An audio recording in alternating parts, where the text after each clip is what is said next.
Então, meus heróis, tudo bem? Eu espero que sim.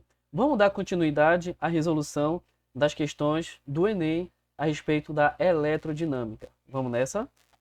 A eficiência de um processo de conversão de energia é definida como a razão entre a produção de energia ou trabalho útil e o total de entrada de energia no processo.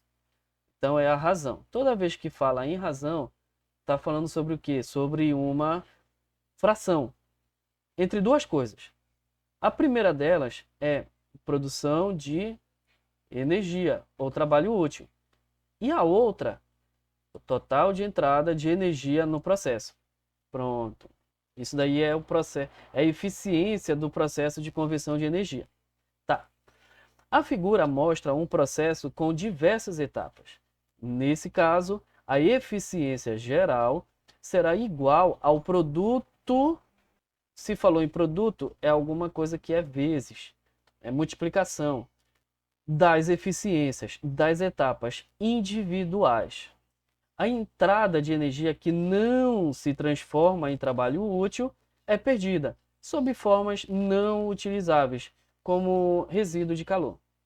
Aumentar, agora isso aqui é a contextualização, conforme eu te falei, textão aqui, tem figura, etc. Agora é o enunciado. Aumentar a energia dos processos de conversão de energia implica economizar recursos e combustíveis. Tá, tudo bem. Das propostas seguintes, qual resultará em maior aumento da eficiência geral no processo? Qual que aumenta mais a eficiência geral no processo? Esse daqui vamos analisar de um em um. Aumentar, vamos colocar aqui, aumentar a quantidade de combustível para a queima na usina de força. Esse cara aqui aumenta a quantidade de combustível. O que ele quer? Ele quer aumentar, aumento da eficiência geral. Para ter eficiência, é necessário saber a produção de energia útil e o total de entrada. Tá? Então, aumentar a quantidade de combustível para a queima de usina na força. Se ele aumenta a energia consumida, mas não a eficiência geral. Então, por isso que aumenta a quantidade de energia, sim, consumida, sim. Mas só que a eficiência geral aumenta, não. Então, por isso que não vamos marcar essa alternativa. Utilizar lâmpadas incandescentes que geram pouco calor e muita luminosidade. Cara, aí olha aqui para mim. E lâmpada incandescente é aquelas que geram muito calor. E aqui está dizendo pouco calor. Então isso aqui é maconha. Tá errado. Nada a ver isso aqui. Manter o número, manter o número, manter o menor número possível, possível de aparelhos elétricos em funcionamento nas moradias. Ele diminui o consumo total, mas a eficiência individual permanece o mesmo. Então não vai. Ele sim, ele mantém o menor número, de aparelhos elétricos, então o que, que vai acontecer? Diminui o consumo total. Mas só que individualmente a eficiência não vai modificar, vai permanecer a mesma. E por causa disso, a eficiência geral não vai aumentar. Então, o que, que ele quer? Ele quer um aumento, um maior aumento na eficiência geral. Por isso que essa letra C não é a nossa resposta. Utilizar cabos com menor diâmetro nas linhas de transmissão a fim de economizar o material condutor. Olha aqui para mim. Economiza, sim, economiza. Porém, você vai colocar um fio menos espesso, um fio menor, menos. Aí o que, que acontece com a segunda lei de Ohm? Acontece que quando você diminui a área transversal do fio, deixando ele menor, e vai aumentar a corrente, ok? Fazendo com que o fio ele se aqueça mais por efeito Joule. Aquecendo mais, o que vai acontecer? Ele vai perder calor, vai se dissipar a energia em forma de calor. E isso melhora a eficiência geral no processo? A resposta é não. Por isso que não é essa o aumento na eficiência geral. Não aumenta. Então só restou o seguinte: utilizar materiais com melhores propriedades condutoras nas linhas de transmissão e lâmpadas fluorescentes nas moradias. Agora sim, melhora a condutividade nas linhas de transmissão. Então tá ótimo, melhora a condutividade, tá ótimo. E as lâmpadas fluorescentes fazendo com que aumente a eficiência na conversão. Então por isso que é aqui a letra E. Tá vendo que isso daí foi só análise? Tá tranquilo, né? Vamos para a próxima questão.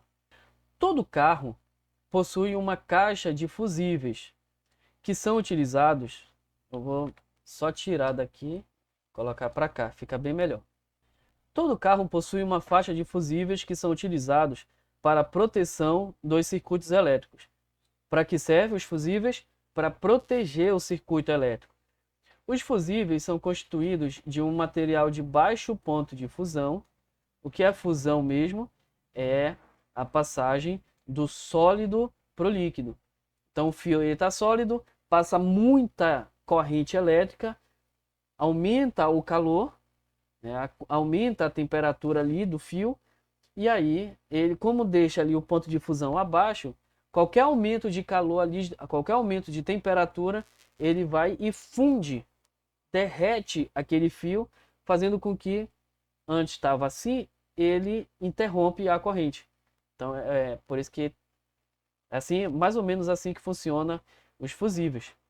E o material é o estânio, como por exemplo, se fundem quando percorridos por uma corrente elétrica igual ou maior, isso é importante, corrente elétrica igual ou maior do que aquela que são capazes de suportar. O quadro a seguir mostra uma série de fusíveis e os valores de corrente por eles suportados. Aqui a contextualização. Texto, tabela. Agora é o enunciado. Um farol usa uma lâmpada de gás halogênio de 55 watts de potência, que opera com 36 volts. Os dois faróis são ligados separadamente, com um fusível para cada um, mas após um fusível para cada um. Mas após um mau funcionamento, o motorista passou a conectá-los em paralelo, usando apenas um fusível. Dessa forma, admitindo-se que a fiação suporte a carga dos dois faróis, o menor valor de fusível adequado para a proteção desse novo circuito é qual? Vamos fazer o seguinte: a corrente em cada farol, então vamos escrever assim: a corrente em cada farol vai ser dado por quê? Como está falando em potência, corrente e tensão, potência P, corrente I, tensão U, P e U. Π é a equação π. Bora isolar a corrente. Então, esse U passa para cá, fica P sobre 1. A potência nós já sabemos, que é 55 watts. Isso aqui é a potência. Coloca aqui. A tensão está aqui, 36. Isso daqui, 55 dividido por 36, dá 1,52. 1,53. 1,53 amperes. Mas isso daqui é para um farol. É para a corrente que passa em um farol. Então não vai te agoniar e marcar logo esse, calma. Lembra que são dois faróis. O que acontece então? Eu vou colocar para cá, olha eu aqui me movimentando, estou me movimentando aqui. Bora fazer um esqueminha. Aqui é a bateria, tudo bem? Bateria. Aí aqui tem o fusível, vou simbolizar assim. Como tem dois faróis, estão em paralelo. Aqui é um farol e aqui é o outro farol. Aqui é outro farol. Nessa corrente tá passando, nesse farol tá passando 1,53 de amperes. Nesse outro farol está passando 1,53 amperes.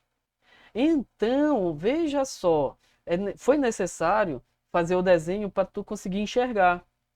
Por quê? Porque a corrente que tem que passar aqui é o somatório desses dois. É 1,53 mais 1,53.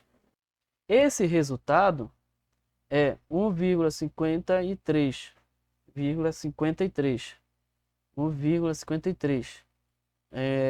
mais 1,53, isso dá 3,06 amperes.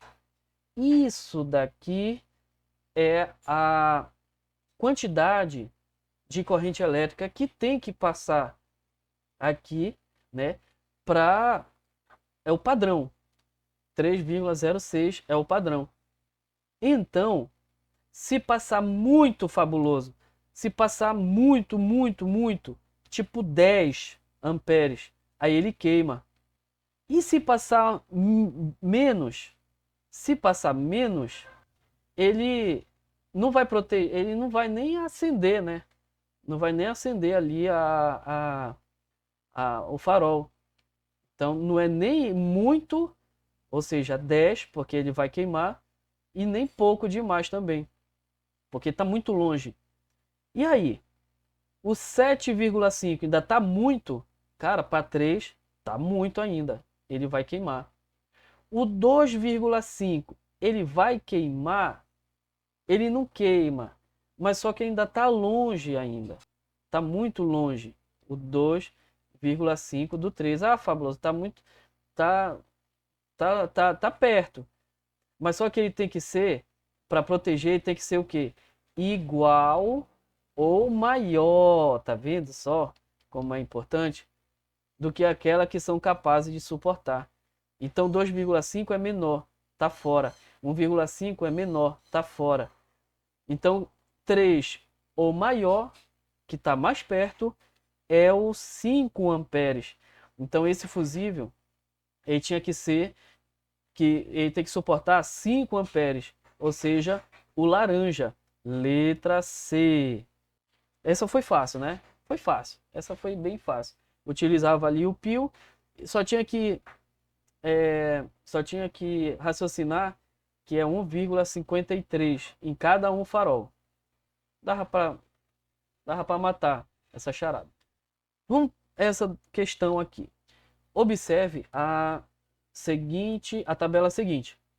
Ela traz especificações técnicas constantes no manual de instruções fornecido pelo fabricante de uma torneira elétrica.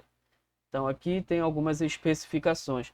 É como eu estou te falando, o Enem é tarado por essas especificações técnicas, por tabelas, é muita. Considerando que o modelo de maior potência, tá falando de potência, da versão 220 volts, da torneira suprema foi inadvertidamente conectada a uma rede com tensão nominal de 127 volts e que o aparelho está configurado para trabalhar em sua máxima potência. Qual o valor aproximado da potência ao ligar a torneira? Então vamos olhar o seguinte, vamos entender. Tensão nominal. Aqui 127 volts, 220 volts. Isso daqui é do quê? Da tensão nominal. Não perde isso daí de vista. Potência nominal. Não está falando aí potência nominal? Então, potência nominal. Aí morno e quente. 2 da torneira operando em 127 volts. 2.800 watts, 4.500 watts, 3.200 watts, 5.500 watts. Mas só que ele quer o quê? Máxima potência. Então sai esses dois, esses três aqui, ó. Sai esse, sai esse, sai esse. Porque é a máxima potência. A mesma coisa no 220 volts. Então aqui está 2.800, 3.200, 4.500, 5.500. É a máxima potência que ele quer. Agora vamos pensar no seguinte. O que aconteceu aí? A tensão, ela duplicou, não foi? Ah, fabuloso. Foi 127, foi 220, não foi duplicado. Não, mas como ele está falando em aproximado, vamos aproximar. A gente não chama muito 127 volts, a gente chama mais 110. Então, 110 para 220 é o dobro, não é verdade? Então, vou escrever assim. A tensão duplicou. A tensão duplicou. E a potência? A tensão duplicou. A potência, ela vai aumentar 4 vezes. Por que, fabuloso? Vamos lá. A potência não é U quadrado sobre R? Vamos olhar só para a potência e a tensão. Veja que tem um fator aí ao quadrado. Olha aqui para mim agora. Quando a tensão duplicar, a potência aumenta 4 vezes. E se a tensão aumentar 4 vezes? 4 ao quadrado, 16 vezes que a potência vai aumentar. Tá entendendo a lógica? Vamos lá. E se a tensão for dividida por 2? A tensão for dividida por 2, aí a potência ela é dividida por 4. Percebeu? Então essa que é a jogada. Como a tensão ela aumentou, né? Como a tensão assim, ele saiu do 220, foi inadvertidamente conectado a uma rede de 127. Então, na verdade, veio do 220 e foi para o 110. Então, vamos continuar a nossa análise.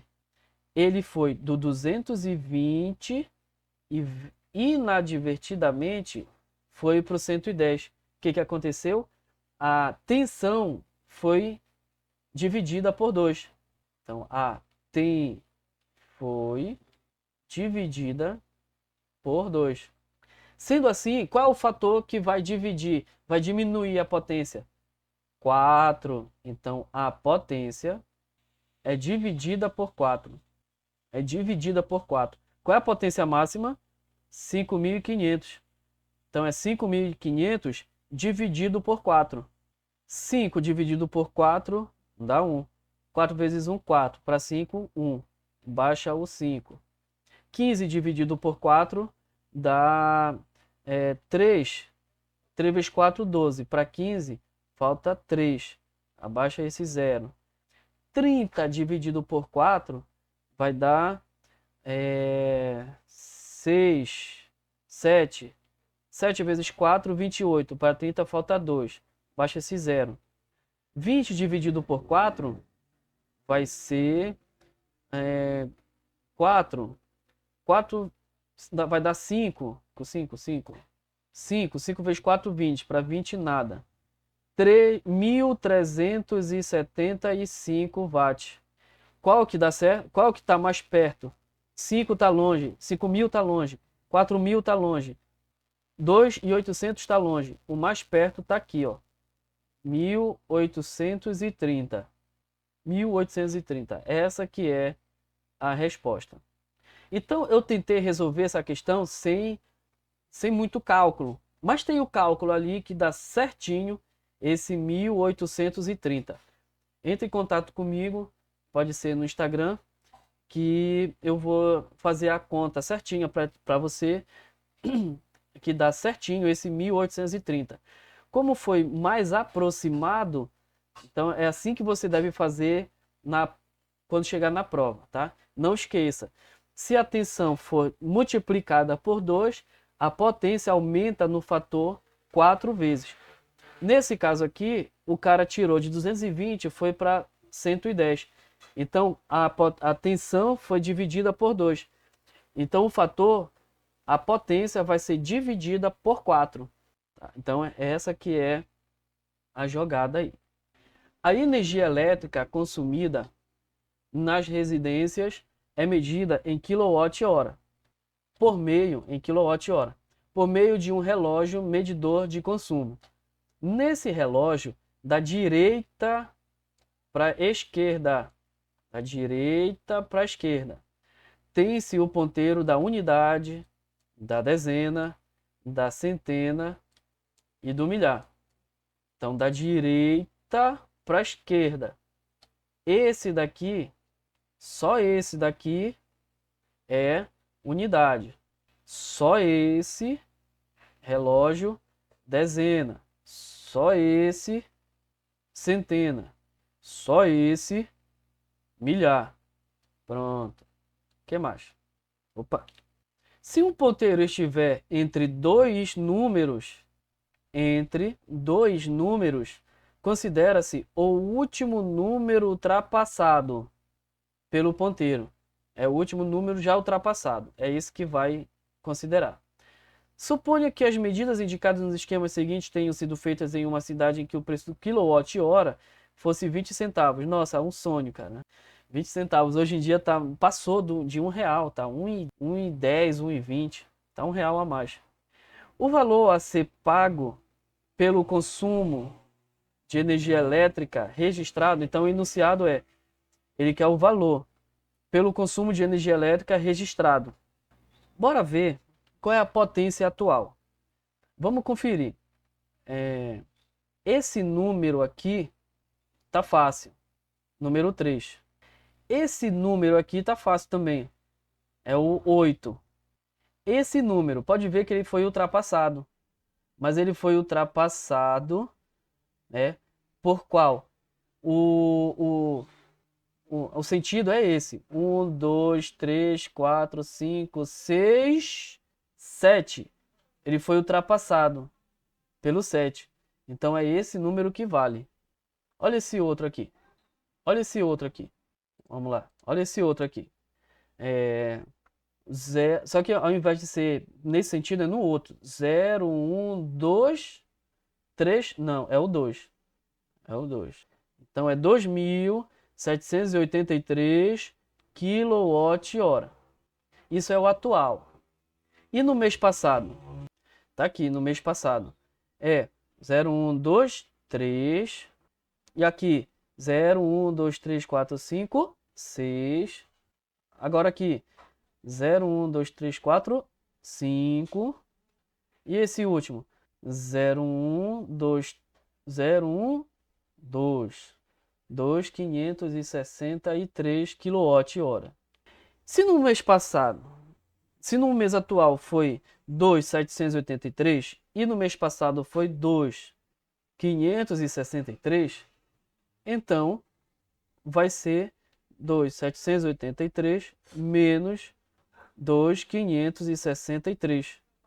3 menos 3, 0. 8 menos 6, 2. 7 menos 5, 2. 2 menos 2, nada. 220 kWh. Só que cada 1 kWh vale 20 centavos. Então, 1 kWh, 0,2, que é 20 centavos. Então, 220 vale X. Esse X vai ser o cruzado, né? 220 vezes 0,2. Esse resultado vai ser 44,00. R$44 e é essa alternativa aqui. Então, meus heróis, espero que tenham gostado. Fizemos bastante questões. Vão me dando o feedback aí de como é que tá sendo essas aulas aí. em breve nós vamos continuar mais os assuntos que são mais específicos, mais o que eu acredito que vai cair mais durante essa tua próxima prova aí. Tá legal? A gente se vê até a próxima aula.